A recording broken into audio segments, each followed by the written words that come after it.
Ito ko kayo langga sa aking buhay dati. At never ko kinakaya. Ayan. So, dito ako natutulog. Yan yung aking kwarto. Yan. Tapos, yan. Sa ilalim yan langga ay kanal. Kanal ba tawag yan? Ilog. Kanal. Then yung gilid niya, tsaka sa gitna ay kanal yan langga. O, tas yun yung aking yung pahingahan dyan. Tas yung aking tulay.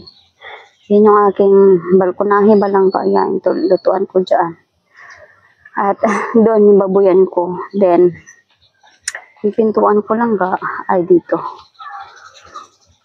Yan yung pintuan ko. Yan. Tapos, andito yung mga manok ko sa ilalim. Nakapabuhay ako dito lang ga ng manok na mahigit 50 peraso. Dahil hindi nga ako nagkakatay ng manok, mga langga. Dahil, ay, ewan ko ba. Ba't ako yung naawa ba pag-alaga ko? Huwag nakakatayin. O, bumili na lang kayo. So, ayan, yung kapitbahay ko si Tito Alan. Kaso, Tito Alan, pagaling ka. Wala na rin siya dyan. Tapos, ito yung aking, ano lang ga, pinablagan dati. Yan, tinanyindaan ko, sorry. Tinanyindaan ko lang ga. Yan, sobrang, libo na kayo ba? Oh. Then, dito si Papa binuro lang ga, oh. Yan, nalulungkot ako dahil kung saan si Papa nakaburo lang ka dati sa bahay namin dyan. Wala ng tao. Madilim na dyan, araw-araw, gabi-gabi pala. Tapos ito yung palaisdaan ni ate. Ayan, so ngayon lang ga, pagkalibo na. Libon kayo. Then nagulat ako lang ga dahil nga ito, dati wala pa yan. Ito. Yan o, dati wala pa yan, malaki na siya. Nga, daga na ka nagtubog mga ano, Diyos ko, malibon, gini kay diri yung mga, ito bayabas, tanin ko rin ito lang ga, o, diba? Tapos, ipakita ko naman sa inyo lang ga kung ano yung ano ko lang ga dito dati, yung hanap buhay ko. Ito lang ga, yung hanap buhay ko dati, yan. Ganyan pala isdaanin lang ga, yan. Yan, hanggang dun yan. Hanggang dun yan. Kaso ang problema lang ga, ay hindi ko na tinuloy. Kasi nalugi ako lang ga, sabuyan na lang nako. Kaysa mamulubi ko, ayan lang ga. Ng mga ano dyan, butas-butas. Hala, pagkalibunan na lang ga, as in. Tapos lang ga dati, pag natutulog ako dito lang ga, ang daming mga mumo ba, aswang ba, sige, saba kayong mga aswang. Magabi tanawan nyo lang ga. Ipating, ay, hala. Ay, hala. Wow. Langga, ito. Tinanim ko ito. Madami ito. Binlag ko ito. Ipaikot. Ayan. Tingnan natin. Ayan, meron pa. Iso, nakakatakot pumunta sa dulo lang ba? Dahil sobrang pagkalibo na. Ayan, nabuhay. Wow, ka-very good. Ayan. Ang mga saging na tinanim ko nabuhay. Kaya natatakot ako lang ga kasi subok si Uta ba? Oh. Nakakatakot. Ayaw ko na pumunta dun sa dulo. Yan. Doon lang ga yung lagusan ng isda. Ayaw ko na pumunta dahil takot ako. Takot sa ahas. So, yan yung aking tour sa aking mansion dati lang ga, no? Tapos, yan, tinan mo naman.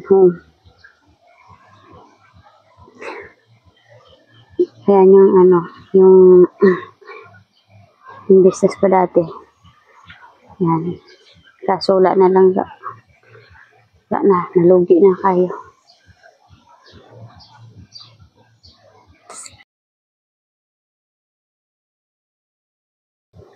Ito nyo lang ga, oh. Malaki na.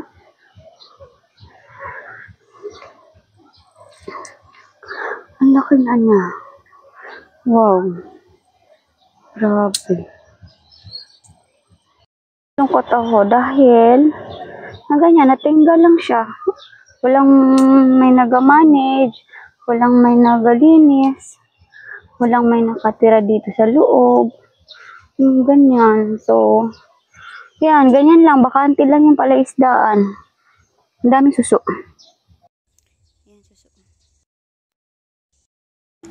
So, yan yung aking buhay lang gano.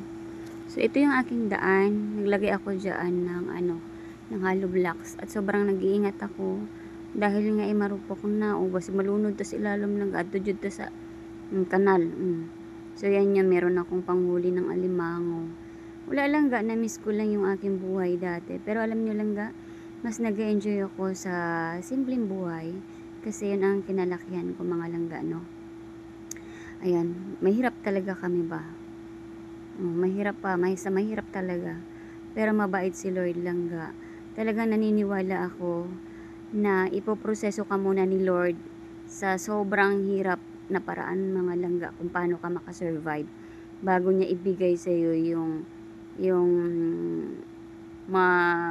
ginhawang buhay langga. Iproseso ka niya muna.